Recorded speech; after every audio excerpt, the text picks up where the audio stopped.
What up, what up, what up, what up, what up, what up, what up? It's your boy Unkasa. You tuning in for another episode of Unkasa True Hip Hop Stories, episode 18. Last episode was 17, the Reagan era.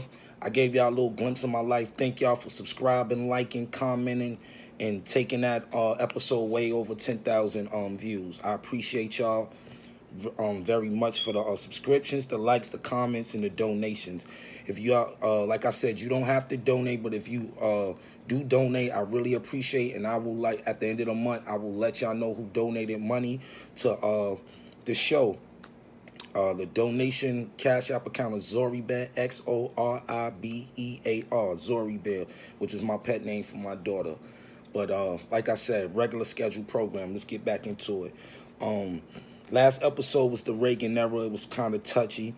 I had to really go into the memory bank and think about a lot of things, how I grew up. And I had to share some of these stories, and I hope y'all enjoyed them. You know what I'm saying? I hope y'all learned something from them. You know what I'm saying? Because every time I tell y'all a story, it's really for y'all to learn and get something from it, and don't make the same mistakes if you're in the industry that I did.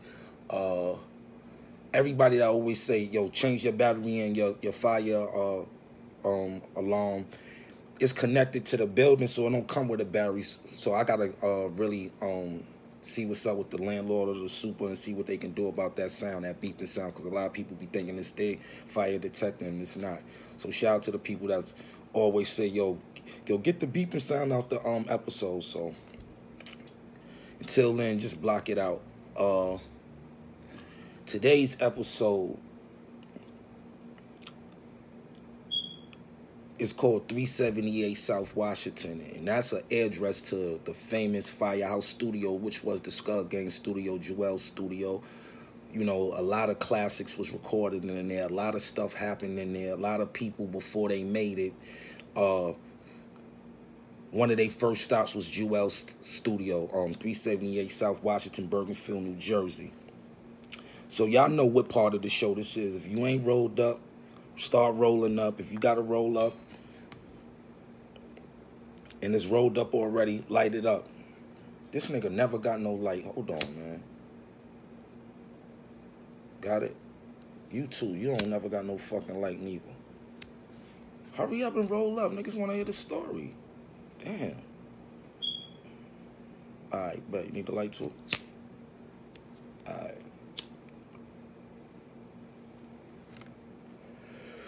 378 South Washington was the location that Jewels found for the studio. It was just like an old office space, maybe a construction office or something like that, or a real estate office or something. It wasn't put together. It was real messy, and me, Els, and a bunch of other guys that he got to build the studio, cleaned it out, gutted it out, and they was basically building rooms inside of rooms. You know what I'm saying? So stuff can be soundproof. So the studio was actually under an apartment building. So we had to build it and structure it to where the sound would not leak out into the apartments. All the stop sound and soundproofing that studio is, they wound up still managing to hear the sound through the years, but that's neither here nor there. That studio birthed a lot of people's careers because that was some people's first stop before they made it big. And I'll tell you how.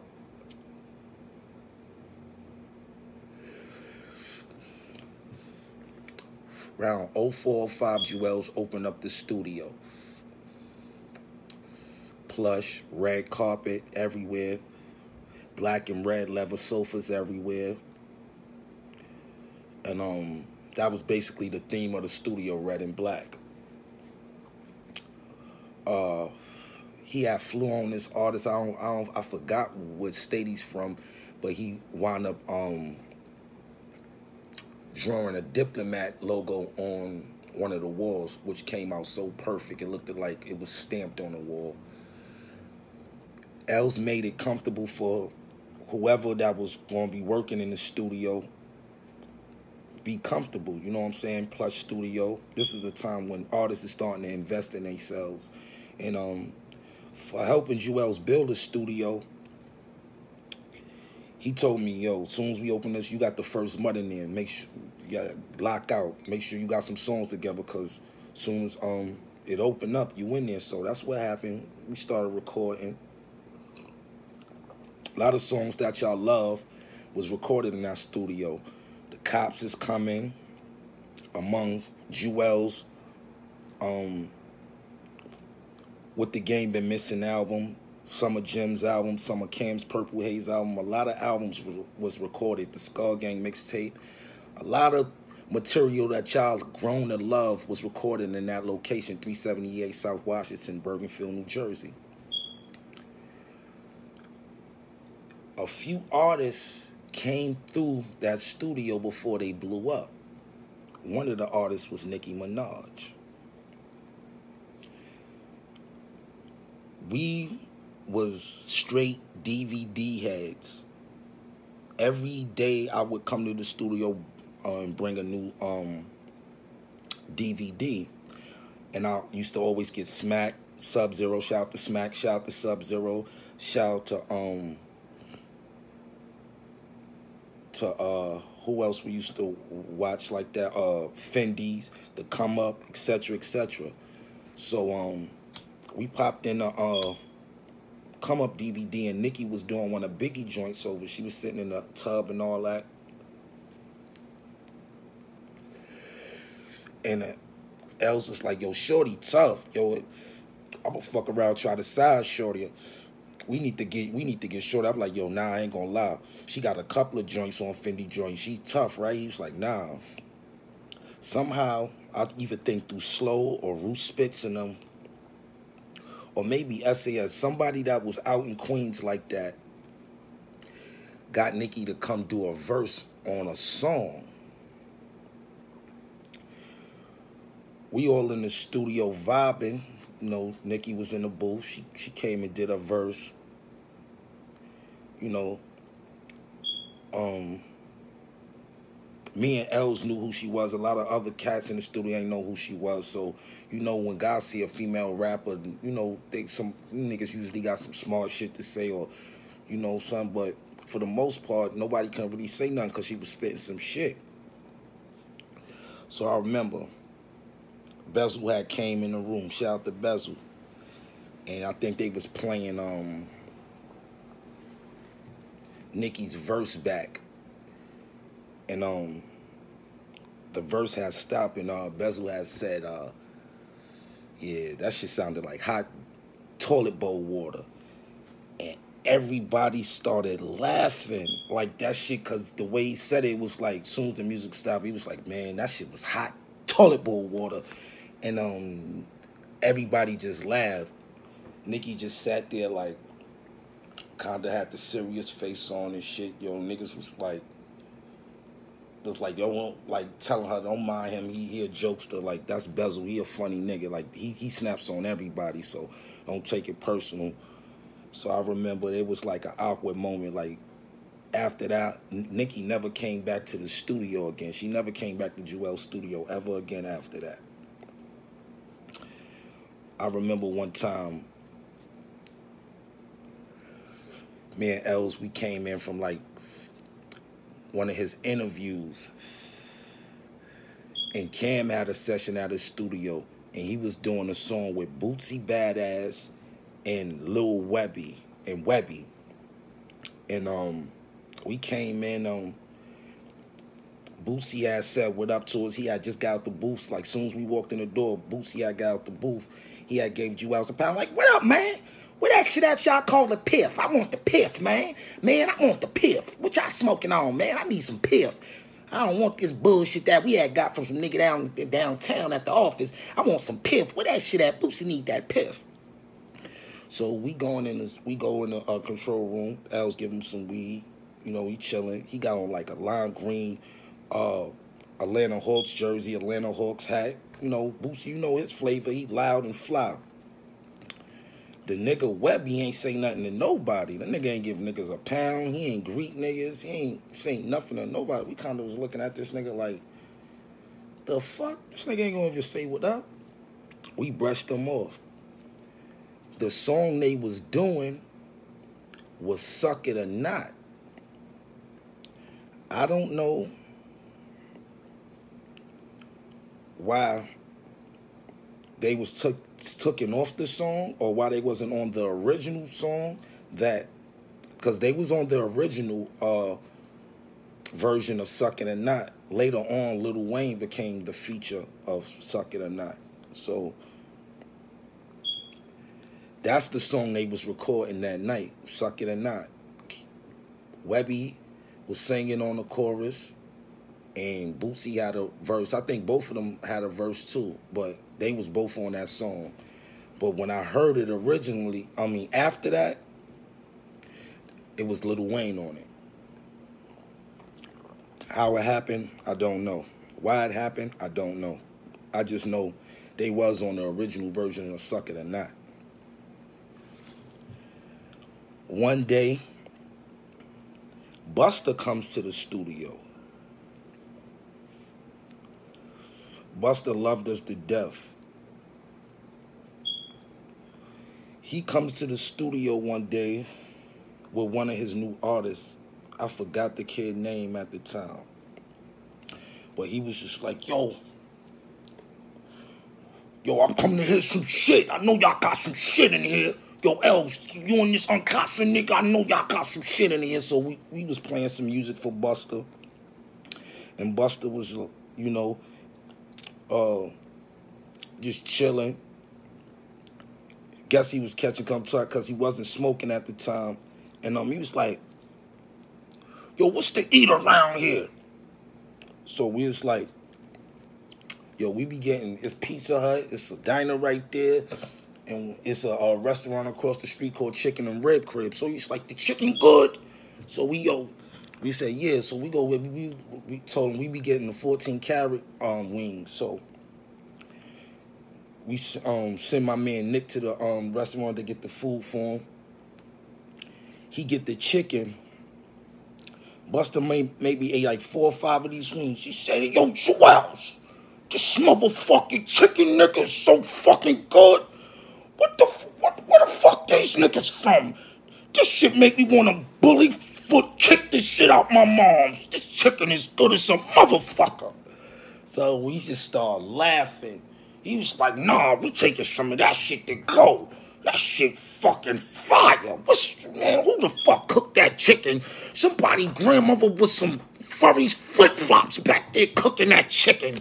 So we just laughing. This nigga Busta got us dying.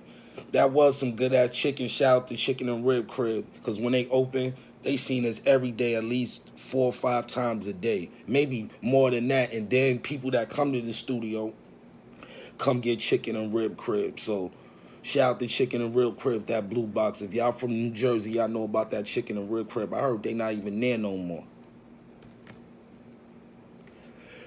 So that's the day Busta came. Now, one day, we had Redman and Method Man in the studio. They was doing a song with Joel's called That Old Thing Back. It was basically a record where Els take all the dope MCs from the 90s and do a record over with them. Busta was on this song, Kiss, Method Man, and Redman. That's what Busta came to do his verse for, matter of fact. That's what Busta came to the studio for, to do his verse for Old Thing Back. Song is incredible. Els put it out on like one of his last little, mixtape vibes he was doing, but the original had Busta, Jadakiss, Method Man, and Redman. So Meth come, he pull up. This is my first time like really meeting Meth on some personal shit. Meth come in, this nigga tall, lanky as a motherfucker.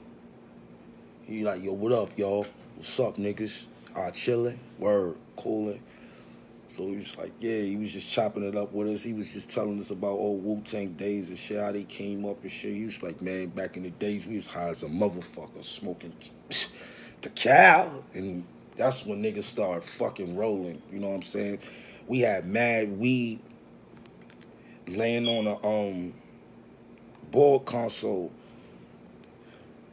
To be with Meth and Red, them niggas ain't even smoke like how we thought they was gonna smoke. We smoked more than Meth and Red that day. They was basically just coming here to do their verse. So Redman pulled up. Redman came in. You know how Redman is. What's up, y'all? What's up, niggas? Y'all chilling? Bro, yo, pass me that. What the fuck y'all niggas smoking? Pass me some of that shit. So Redman started smoking. As soon as he heard the beat, he went right in the booth. Meth blinked. Meth too. Meth, they niggas blinked out in that shit. Word. That was like imagine that's like seeing Jordan and Magic go at it, but they wasn't even like battling, but just to see, it's like them to see them two niggas on the court together, like in the same room, Meth and Redman. Like, and I knew Redman for years. Redman got the same barber as me, my man Marlon. Shout out to Rockstar. So, you know, they did the verse or whatever, and it was time for niggas to leave. So Meth left first. You know, he was like, yo, let me get a couple of buzz of that. So we was like, yo, that's what we bought that for y'all. Else was like, yo, I got this for y'all, man. So he took a couple of buzz. He was like, yo, he said, yo, we asked Meth, we said, can we hear that to Cal? What time? He was like, to Cal? And, you know, I was like, that was just like, we was just like kids in a fucking candy store being around our idols, because when we was little niggas, we worshiped Meth and Redman. Red stayed for a while. He smoked, chopped it up with us and all that. Was playing a couple of cuts off his new tape that he had out. He was like, yo, I want y'all niggas to come see this new big-ass truck I bought. So we go outside. We're expecting to see a big-ass truck. He said, I got some big-ass truck. I don't even know how I parked this shit in your lot. So we go outside. We go on the side of the building. This nigga Redman got a small-ass smart car. That's the first time we ever seen this shit. This shit was small. Looked like we could push this shit down the block. We just bust out laughing. Nigga was on the concrete rolling. We was like, oh shit, this nigga had the small car. We was like, where you get this little ass car from? It looked like a fucking circus car that the clowns get out of. So he was like, nah, this is my new shit right here. This one of my shits right here. So he got in that shit, beeped the horn at us, and tuned it off. Like, that's like legendary shit right there. Like, being in the studio with Meth and Redman. Redman tell you he got the big truck outside, and you come outside and you see the small-ass small car, all red and black shit. Shit was crazy.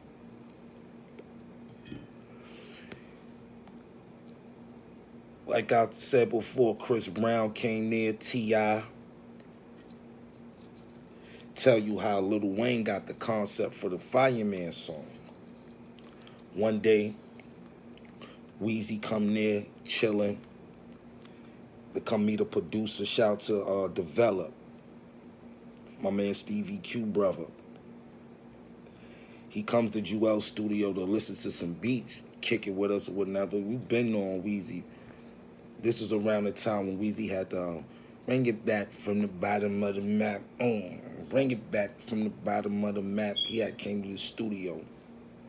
He had on a gray sweatshirt, like some fatigue shorts, like some boots, with a skelly on, with his dreads all wild, with his brother Capito. Shout out to the blood Capito. And they came and we was smoking. And the fire alarm went off. And when the fire alarm go off, you can't shut that shit off. The firemen come. So the motherfucking, we told Weezy, yo, come on, everybody gotta go outside because they about to come in here. 7 minutes later, if that, big ass fire truck pull up. The firemen hop out and go up. They was like, they laugh because they always, every time they had to come in, that's the first time they came in a long time because the alarm go off all the time from the weed smoke. So we smoking, fire alarm go off, firemen come, they run in, come fuck the alarms, make sure the smoke detectors is not covered and all that stuff, and they left. You know, Weezy and them, they chill for a little bit longer. Develop played the Fireman beat. That's one of the beats he picked. He left.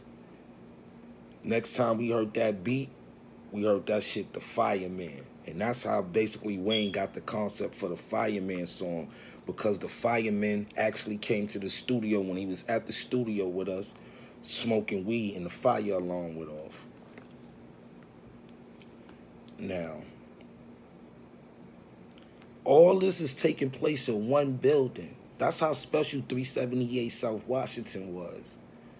It birthed the Skull Gang. We did the Take Him to Church diss track, the Mace in that studio. One day Cam come to the studio. Right after the interview on Hot 97 with Jim and Cam, and they was arguing with Mace on the breakfast on Miss Jones. On the morning show, the morning show on Hot 9. Jones had called up, and him and Mace was going back and forth. That's when Jim was screaming on him, what happened to Pop Lottie, what happened to Maine.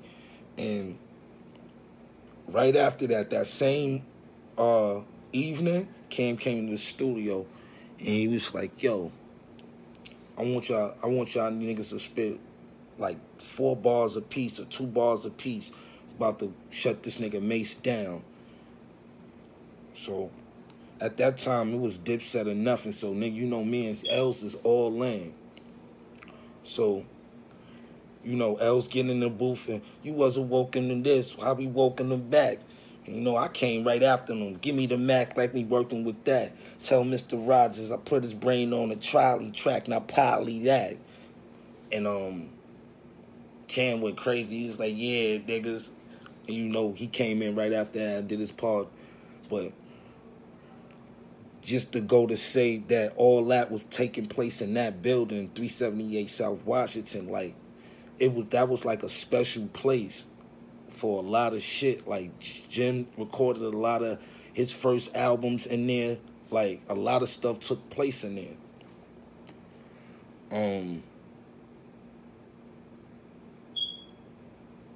Jewels used to put firecrackers in blunts. One day I come to the studio, everybody in the studio, the whole Skull Gang, we in there chilling.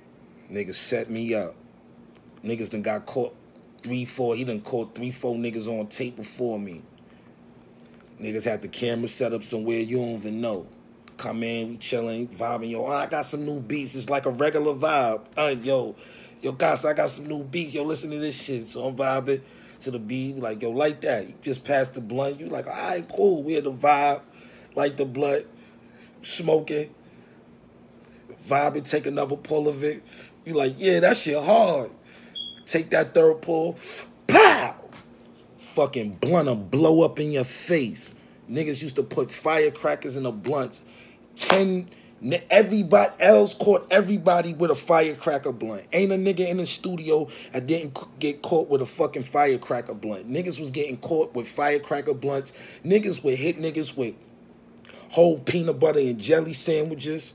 Niggas would spray you with the fire extinguisher. Like, we used to be bugging in that studio. Water fights, egg fights, food fights in the studio. Niggas, whatever was around, niggas have just bug out at the time.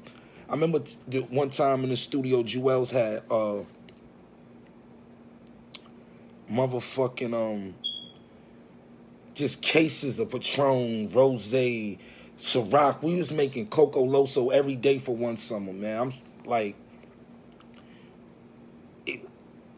when you talk about rock star life, it was like, that was what, like the definition of rock star, like make music, fuck pretty girls, jewelry, money, cars, everything. We lived that shit to the fullest. We used to have cookouts at the studio where the whole parking lot is just packed out with pretty girls, famous models, basketball players, street niggas from all walks of life, and just coming to New Jersey to have a good time with us. Like we ain't like any day. Every day was a party to us. Every day, and we was working. That was what was boosting morale with the music. So when y'all was hearing all this shit, that was because every day we had some type of motivation around us. Slowing them was a big part of it too, especially with Skull Gang, slowing Bucks. They bring that Queens element, and those niggas, they support each other. So and they supported L's, and whatever L's love, they love. So they supported us. So the movement started like really moving through the streets like that.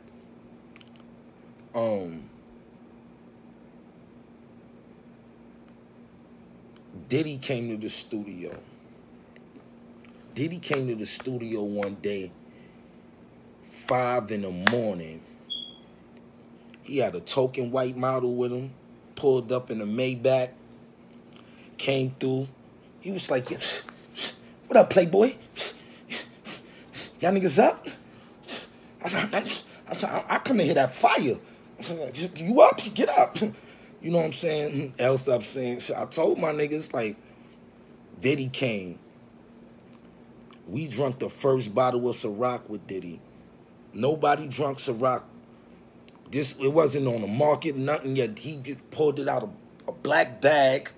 He had it in his arm, pulled it out of like a velvet bag. He was like, yeah, this is what it is right now. This is Ciroc. He said, I'll be right back. Diddy went himself.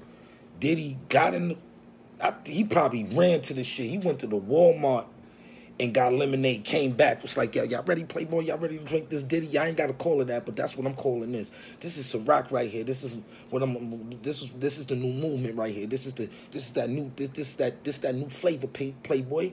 So me and Jewels was like, he was like, yo, when y'all niggas rhyme, y'all niggas say this shit in y'all rhyme. This is the new shit. Ain't no more of that Belvedere, none of that shit. We drinking Ciroc. This is the vodka we drinking right here. So it's like, all right. So Diddy was like, yo, play me some shit. And so Joel was like, yo, what you want to hear? He wants to hear some rap. He said, yo, we ain't really got that hardcore rap you like right now, Diddy. We been tapping into some other shit. So he's like, yo, I'm up for a Playboy, play it. So, you know, Diddy, he got on all black, icy and shit. Diddy like this. We playing that shit for him. So Diddy rocking. Diddy like, oh shit, mind you, it's 5:30 in the morning. Diddy wide awake. Got a little token model sitting there. Diddy like this, grooving. And this is like 08, 09, when only person that's doing auto-tune is T-Pain. This the only nigga doing auto-tune at the time. When I heard how glittery his voice was, I said, yo, Els, what the fuck is that he used on his voice? He was like, that's auto-tune. I said, get that. I need that. He said, yeah, because I know you on that other wave. The shit Future, Young Thug, all these melodic guys from the A-Boogies, all that shit they doing right now in 2019, I was doing that shit 08 and 09. Word the mother. When the feds raided, when the police, that wasn't a Fed raid, when the police raided the studio, they took our hard drives. That's what happened. And all that music that we was doing, we had the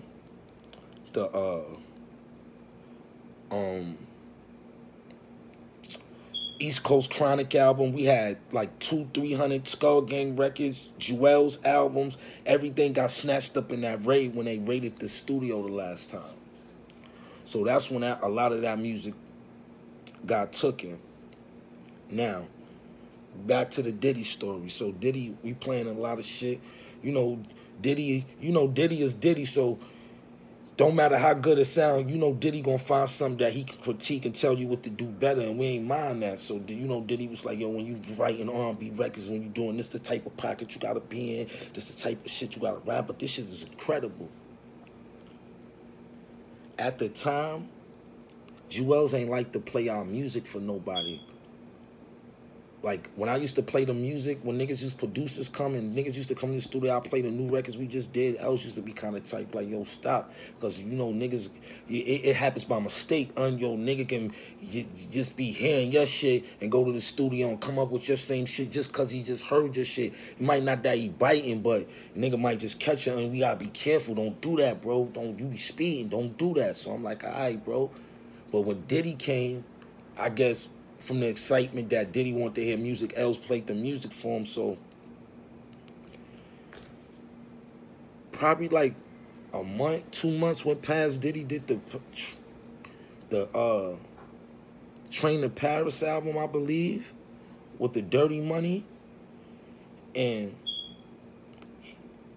Diddy was doing that melodic auto-tune, like in the format of what I was doing for the songs that Els was playing for him. So I was just like, wow, Els was like, that right there showed me Els was right, like how you can play your vibe for somebody and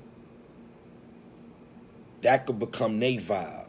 So that was kind of like, damn, like, this nigga Diddy caught the vibe. Not saying he's biting, but I know from being around us that night for them few hours in the morning, he ain't leaving till like 8:30, almost 9 in the morning. He came there like 5, so he was there a few hours. We drank that whole bottle of Ciroc Blue Dot at that with the lemonade. We was up. My nigga Nero was there.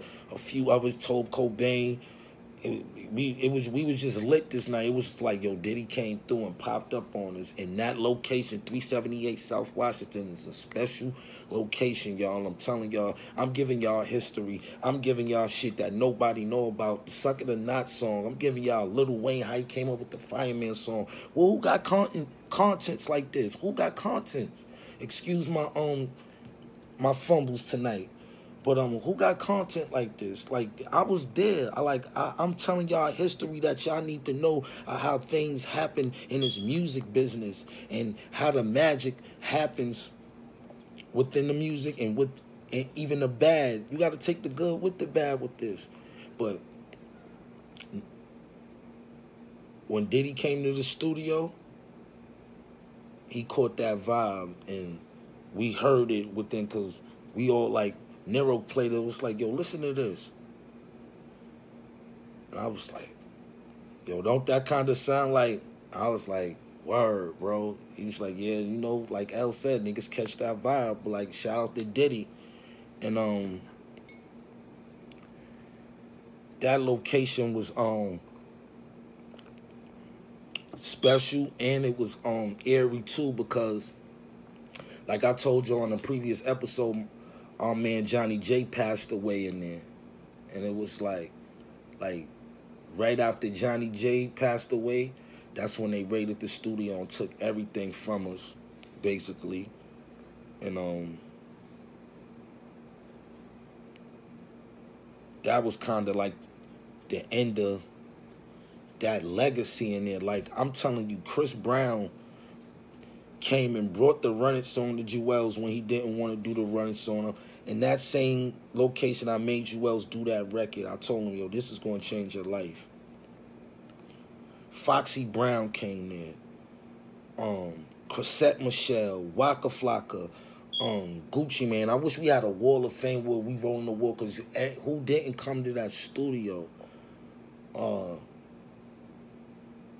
Snoop from The Wire, everybody, Paul Rosenberg, Eminem manager, everybody walked through them 378 glass doors. I'm telling you, if you would ever be able to be around in that time at that studio, you knew it was special. Every producer, and it's not like nobody, like DJ Khaled. I remember he came and played the brown paper bag song that Els was supposed to be on, and he wound up not playing Els' verse on it. Remember, Khaled came there standing on the couch like, yo, this is it right here, Els. This is going on #1. This is going #1, Els. We the best. We winners. And that was all in that location. Like, I'm telling you, like, Jewel's, I remember the day Jewel's recorded Shots in that studio. I was my favorite song off that What the Game Been Missing album. Like, magical moments in there. Magical moments in that place, man. Like, if you, whoever's watching this, I know if y'all been to that studio, y'all know what I'm talking about. It was something mystical that was going on in that in that building. Like, too much history. Too many people I seen walk through those doors, and when they walk out, they become big stars. Amber Rose was chilling with us. She was in one of our videos called Touch Me, Tease Me, where we did one of the case joints over, and Jewel's turned his whole basement studio into a video set, and she was one of the models. They was waiting to get paid, so it was like her and another girl, and they was waiting to get paid. Everybody was still there, asleep. It was just like a melee after. So, you know, me and Els, we was like vibing with the actors that was all in the video, and we just all chilling in the summer. And I remember Amber Rose, she was smoking wild cigarettes, and me and Els was like, yo, man, you gotta calm down on the cigarettes. She was just like, you know, basically, she was just like, yeah, I'm just kind of nervous and stuff, you know what I'm saying? I'm like around people, and I was like, you did videos before, because we seen you. She's like, yeah, don't you got a blonde season? Yeah, she took off the wig. She said, yeah, this is a wig. And that day, when she was doing a video, and that morning she left from the studio, from the video set, she was going to meet Kanye, because she was telling us that, like, I'm about to go get up with Kanye. And that's around the time when she was meeting Kanye. So it was just like, so much history happened in that studio. Like, nothing that you can virtually possibly can think of didn't happen in that studio. Cried, fights, everything, like love, like everything was birthed in that studio. Like, that was the first really home base that was considered the Dipset home, that was stable for about 6 years, 7 years. That studio was there. It felt longer than that for all the things that went on in that studio, for all the ups and downs, arguments, crying, fights, snapping contests. Like I said, anything you can virtually think of, you can do with a building. We did with it, and we did it to the best. Like, I wish that you could have experienced what I experienced with that studio. Free Santana, free Jewel Santana, free Jewel Santana. That's why I got my bandana on. Free Jewel Santana, free Jewel Santana, free Jewel Santana, man. For real. My boy down right now, but he'll be back up, man. And thank you for giving me, Tobe, Star, Rab, Neef, Nero, a home, giving us depth. Slow Bucks giving us a home. Lynn Hobson giving us a home.